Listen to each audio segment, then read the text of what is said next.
नमस्कार दर्शकों, बाबा की खरी खोटी चैनल पर आप सबका स्वागत और स्लो जिंदगी पर भी आपका स्वागत। बाबा जी, नेपाल की सारी घटनाएं हो गई, 2-3 दिन बड़े परेशान रहे। अब एक अंतरिम प्रधानमंत्री ने वहां पर शपथ ले ली है, जिनका नाम है सुशीला कार्की जी। ठीक, चैप्टर क्लोज हुआ। पर नेपाल को देखकर यहाँ कई लोगों के मतलब क्या कहते हैं उसको, मुंह में पानी आने लगा, लार टपकने लगी कि भारत के भी प्रधानमंत्री और निर्मला ताई हमारी जो है फाइनेंस मिनिस्टर, इन लोग को भी दौड़ाया जाए, पीटा जाए, मारा जाए। कुछ ऐसी इच्छाएं कई लोगों की बलवती हुई और चर्चाएं शुरू हो गई नेपाल जैसा भारत में। उसके बाद निशिकांत दुबे जी, जो हमारे मतलब एक से एक अद्भुत स्टेटमेंट्स के लिए जाने जाते हैं, जिन्होंने खुलेआम कह दिया था कि अगर भारत में दंगा होगा तो उसके जिम्मेदार सीजीआई संजीव खन्ना होंगे। और बताइए, सुप्रीम कोर्ट ने कुछ नहीं किया उनके खिलाफ। उनका एक बयान आया है, उन्होंने कहा है कि यदि इच्छाएं हैं ऐसी तो सबसे पहले विपक्ष का जो हमारा नेता है, जितने नेपो किड्स हैं, वो पीटे जाएंगे। क्योंकि नेपाल में भी जो है वो जो नेपो किड्स थे पॉलिटिशियंस के, उनकी वजह से भ्रष्टाचार हो रहा था, उनकी वजह से जो है ये सारे जनता वहां पीड़ित थी।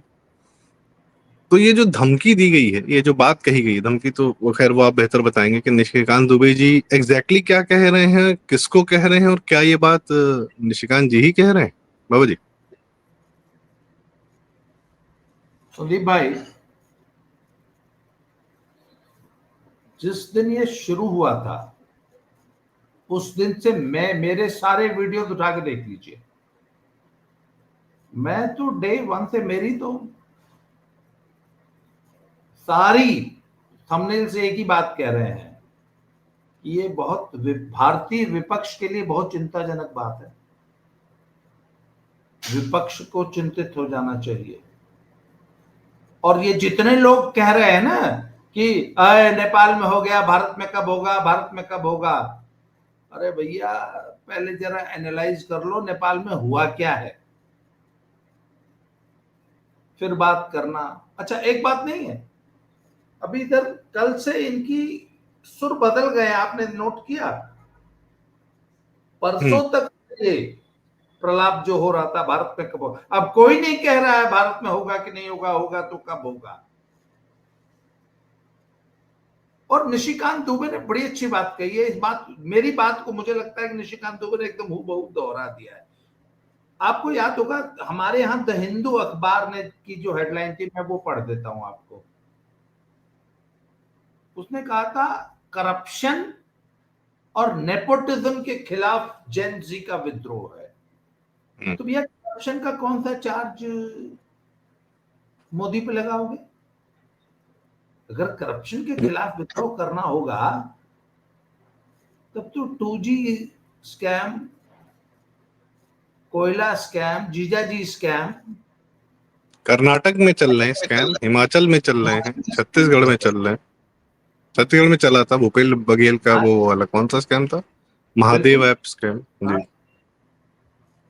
तो मैंने कहा भैया अगर जेन जी को विद्रोह करना होगा और करप्शन के खिलाफ विद्रोह करना होगा तो कौन पिटेगा? जीजा जी क्या करते थे सर, संदीप भाई? कांग्रेसियों की जीजा जी की जब शादी हुई है तो जीजा जी की मम्मी जिज्जी से जीजा मिले कहां थे? ब्रिटिश एम्बेसी के इंग्लिश स्कूल में, जहां पे जिज्जी पढ़ती थी और जीजा भी वहीं पढ़ते थे, क्लासमेट थे। प्रियंका और रॉबर्ट की बात कर रहे हैं आप? हाँ हाँ, वही जिज्जी और जीजा। हम्म और हम्म जीजा की मम्मी उस स्कूल में हेल्पिंग स्टाफ थी।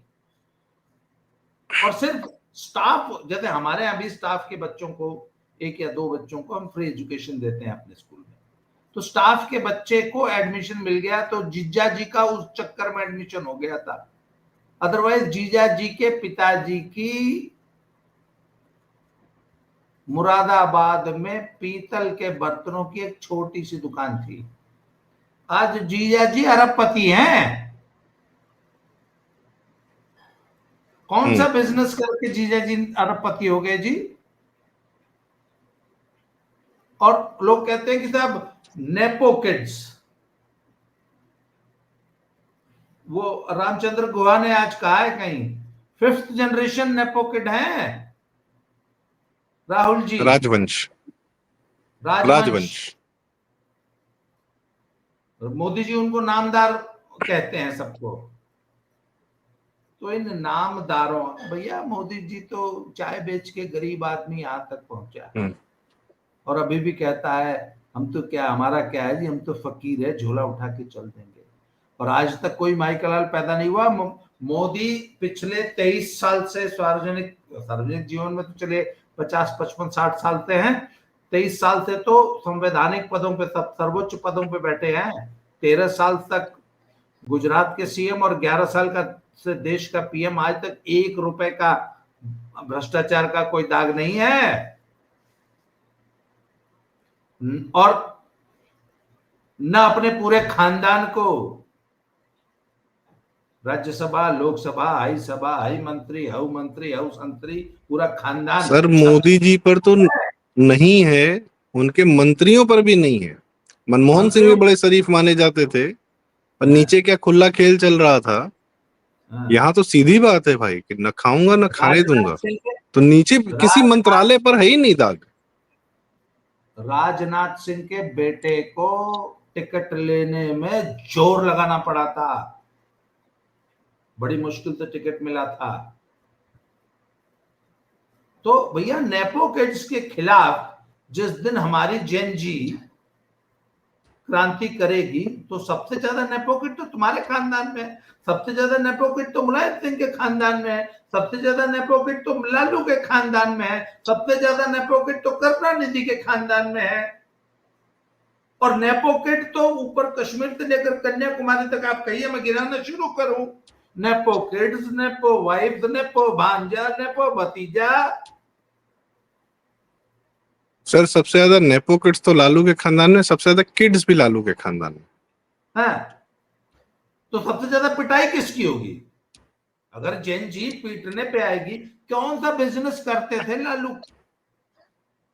मुझे लालू की वो राबड़ी देवी की वो फोटो भूलती नहीं कि पटना के किसी कोठी के सर्वेंट क्वार्टर में रहते थे, या सरकारी सर्वेंट क्वार्टर में रहते थे, और 8-9 बच्चों को बिठा के राबड़ी जो है चूल्हे पे लकड़ी, जो सिगड़ी नहीं होती, उस पे बैठा के खाना बना रही थी। ये फोटो बड़ी पॉपुलर थी, ये था स्टेटस। सर मुलायम सिंह यादव स्वयं साइकिल से चलते थे। बच्चे, बाबा जी मुलायम सिंह यादव स्वयं साइकिल से चलता था, खानदान गांव में रहता था, खेत में था, मड़ई में रहता था। लड़का लैम्बोर्गिनी चलाता है, लखनऊ की अकेली एक लैम्बोर्गिनी जो है लड़के के पास है, प्रतीक यादव के पास। विक्रमादित्य मार्ग गया, पता नहीं लखनऊ में कौन सा मार्ग है जिसपे 5 वही कोठियां एक लाइन में है, एक कोठी की कीमत 200, 250 करोड़ होगी। कौन सा बिजनेस किया है अखिलेश यादव जी, बताइए जरा। मुलायम सिंह यादव, शिवपाल यादव और अखिलेश यादव ने कौन सा बिजनेस किया कि ये हजारों करोड़ की संपत्ति बनाई? और लखनऊ का सबसे बड़ा नेपोकिड कौन है? अखिलेश यादव।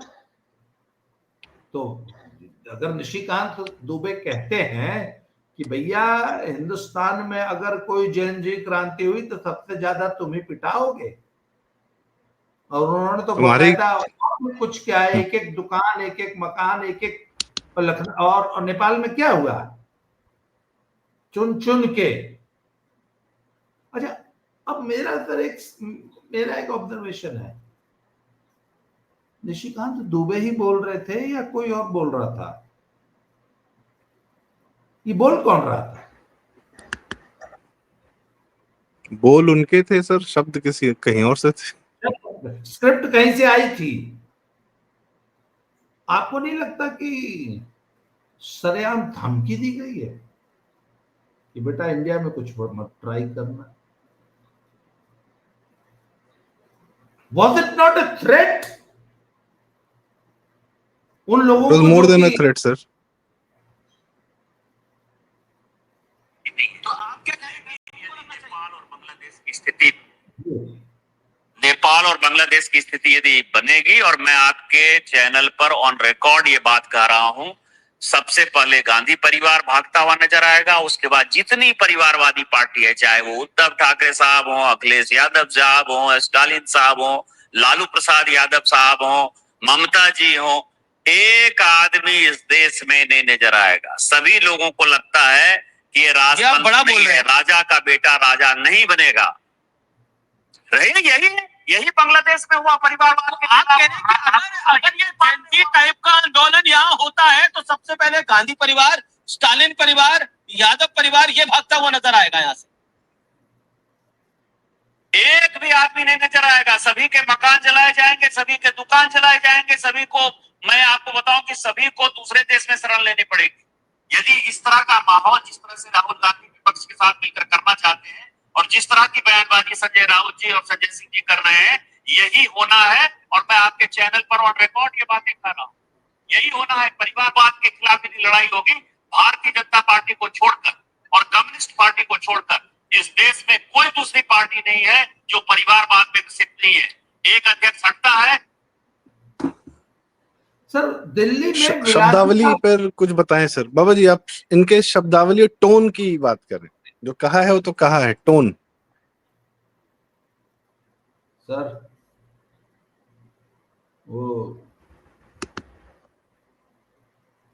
मैंने वैसे एक बात बताऊं आपको, इस तरह सरेआम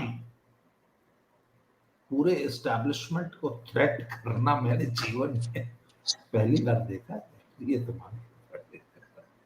इसका मतलब the threat was real. Bharat में इसको दोहराने के मंसूबे इतने रियल थे। और सर मुझे पता क्या लगता है कि नेपाल, अच्छा मैंने और आपने तो एक वीडियो किया था, मैंने कहा था कि never start a game which you can not finish. Nepal में ये गेम शुरू किसी और ने की थी, फिनिश तो हमने की है। नंबर 1। नंबर 2, मैंने एक और वीडियो कहा था, मैंने शायद सोलो बनाया था, उसमें मैंने कहा मारे छोरे के रिजीम चेंज में किसे ते कम है, रिजीम चेंज तो हमें भी आती है। और ना हम तो 36 घंटे से ज्यादा नहीं लेते रिजीम चेंज में, जिसमें पहले 12 घंटे तुम्हारे थे सर, पहले 12 घंटे तो उनके ही थे। जो वेस्टर्न कौन है वो जो रिजीम चेंज एक्सपर्ट माना जाता है, कौन, लू, डेविड लू, ऐसे कुछ नाम है ना, डोनाल्ड लू। तो पहले और एक लेडी वहां पे विक्टोरिया नुलैंड, 2 लोग। हाँ, हमको तो 24 घंटे मिले। अच्छा, पाकिस्तान को निपटाने में पहले दिन 23 मिनट और उसके बाद 2.5 दिन।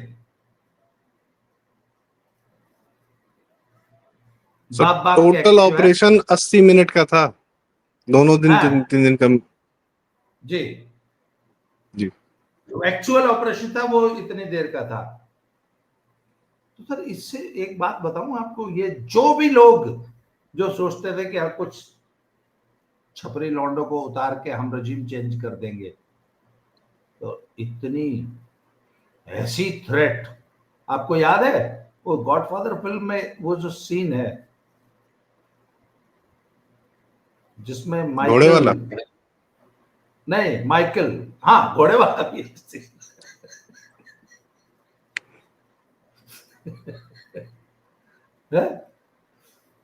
कहता वो, make him an offer he can not refuse.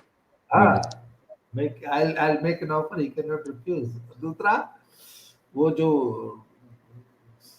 उसको कहता है फ्रेडो को, Michael, you are my older brother and I love you but never take sides against the family ever again।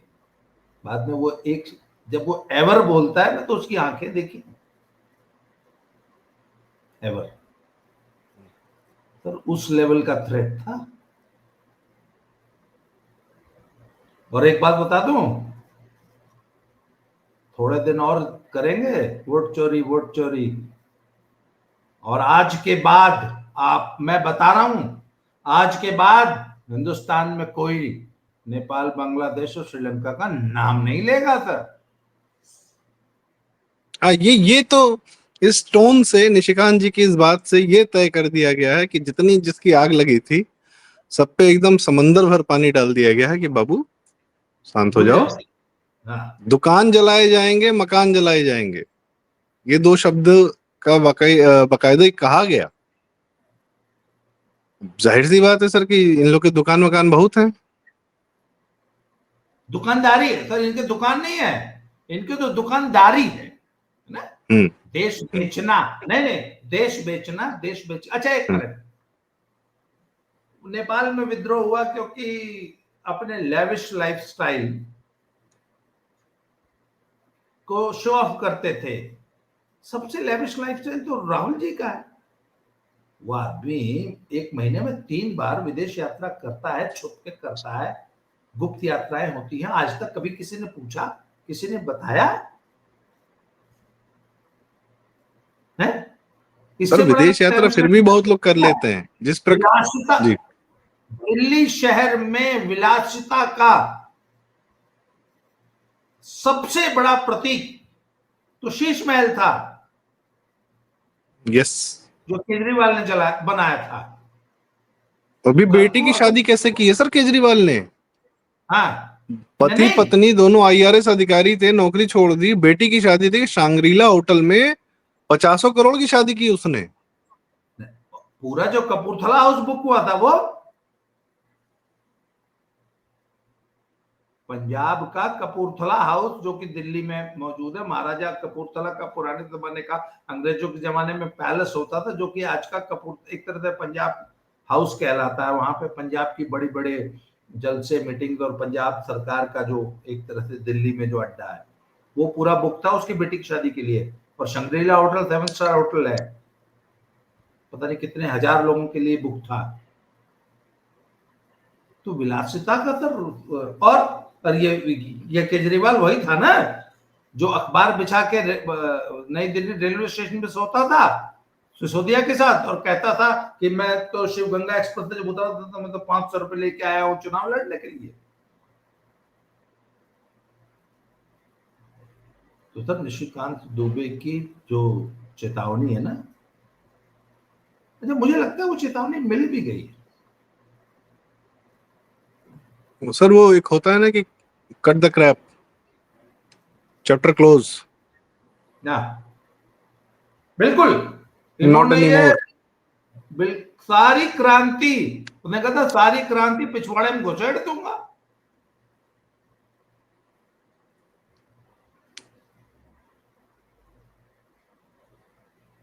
अब सर मेन बात यह है कि ये इस तरीके से बताया गया है कि अगर मन में विचार भी आए ना भाई, तो उस विचार से ही तुम्हारी अपनी रीढ़ जो कांप जानी चाहिए कि नहीं नहीं नहीं।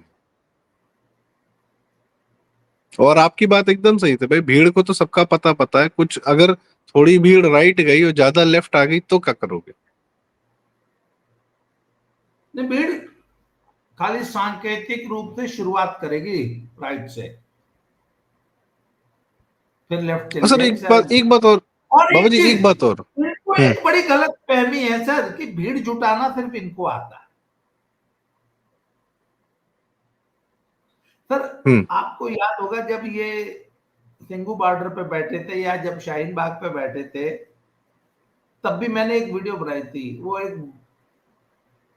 बच्चा था, छोटा बच्चा था, तो वो ना अपने पापा को बार बार अपनी जूजी खोल के दिखाता कि पापा, तो उसने बुलाया है ना बेटा, ठीक है ठीक है, तो उसने 4-6 बार दिखाया था। बोला नहीं बेटा, पापा को ये सब नहीं दिखाते, पापा पापा पापा होते हैं। तो सर इनको एक बात समझ लीजिए कि भीड़ जुटाना सिर्फ इनको नहीं आता, इस देश में बाबा और जी भी इससे अलग में एक चीज और पूछना चाहूंगा, आपको इंटरप्ट नहीं करना चाह रहा, जनता के लिए ही आपसे एक सवाल पूछना। मान लीजिए कि इन्होंने भीड़ जुटा ली, इन्होंने आग लगा दी, इन्होंने सब कर लिया, अपना पूरी इच्छा सारी जैसे थी पूरी कर ली, भाजपा की तरफ से, संघ की तरफ से कोई नहीं आया, सब लोग बस गांधी टाइप का माहौल बना के कटने की तैयारी करने, ठीक फाइन। पर शांति स्थापित करने तो पुलिस आती है और आर्मी आती है। आप तो आर्मी बैकग्राउंड के हैं, आपकी अक्सर बातचीत होती रहती है। मोदी जी ने जो आर्मी के लिए किया है, क्योंकि सोनिया गांधी ने जो किया वो तो हमें पता था, मोदी जी ने जो आर्मी के लिए किया है और आर्मी का जो भारत देश के प्रति कमिटमेंट है, और जिस दिन आर्मी शांति स्थापित करने पे आ गई तब क्या करेगी बाबा जी, और किसके लिए करेगी, क्या करेगी? ए पॉलिटिकली रहेगी, और जब एक इलाका आर्मी के हाथ में आ जाएगा तो क्या होगा? सर देखिए, मैंने आर्मी को 2 बार मैंने अपनी आंख से 2 बार देखा है एक्शन करते हुए सिविलियंस पे। एक 1984 में जब दिल्ली का जो जेनोसाइड हुआ था, तब शाम 7 बजे में, उस सुबह 9:30 बजे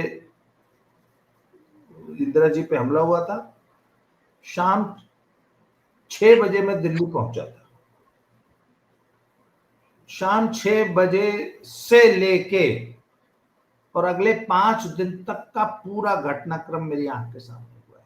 पहले 3 दिन तक खुली छूट दे रखी थी राजीव गांधी ने कि बड़ा पेड़ हिलता है तो धरती डोलती है, तो धरती डोलाई उन्होंने 3 दिन। पर चौथे दिन आर्मी आई थी, और आर्मी के आने के जैसे ही अनाउंस हुआ कि आर्मी आ गई, सर 1 घंटे के अंदर पूरी दिल्ली शांत हो चुकी थी। पूरी दिल्ली। आते ही आर्मी ने एक फ्लैग मार्च किया, दूरदर्शन पर दिखाया कि भाई आर्मी आ गई है। फौज की जो 3 टन गाड़ियां होती है ना, शक्तिमान 3 टन गाड़ियां, उनपे LMG लेके एक जवान बैठा होता था, वो गाड़ी घूमती थी शहर से, और टैंक ट्रांसपोर्टर गाड़ियों पर टैंक लदे हुए थे। वो टैंक ट्रांसपोर्टर गाड़ियां पूरी दिल्ली में घूमी एक जगह, मतलब एक LMG दिखाई, एक भी फायर नहीं हुआ था, सिर्फ एक LMG दिखाई और एक टैंक दिखाया, हो गया। तो आर्मी तो सर ऐसे कंट्रोल कर, आर्मी तो एक बार बोल देती, ओके बच्चा लोग चलो, आप घर चलो, शाबाश, सब लोग अपने घर चले। और दूसरा हमने आर्मी को एक्शन लेते देखा था सर, वो भी 1984 में ही अमृतसर। तब भी आर्मी ने पूछा था कि क्या ये जरूरी है, तो जैसे भी कन्विंस किया होगा आर्मी चीफ को इंदिरा जी ने कि नहीं, ये देश की एकता और संप्रभुता के लिए जरूरी है। और जैसी सिविलियन गवर्नमेंट ने जैसी इंस्ट्रक्शन दी थी, वैसा आर्मी ने फॉलो किया, उससे 1 इंच भी इधर उधर नहीं गया। और that was the most difficult operation. मतलब एक रात में भी क्यों था, मुश्किल थी। पहले 3 घंटे में सर 450 इंडियन आर्मी के जवान शहीद हुए, बलिदान हुए। ब्लू स्टार में। Blue star. चलिए वो एक चर्चा मुझे लगता है एक अलग है। मुझे आप जैसे आर्मी की बात कर रहे हैं दिल्ली में ही, तो मैं एक और घटना है, केजरीवाल जब नया नया मुख्यमंत्री बना था, 49 दिन वाला नहीं था कुछ, तो 26 जनवरी पड़ रही थी बीच में, तो इसने कसम खाई कि हम 26 जनवरी नहीं मनाने देंगे, वहां कुछ करेंगे। तो होता क्या है कि ये अभी मैंने हाल फिलहाल में सतीश चंद्र मिश्रा जी के यहाँ से ये जानकारी मिली।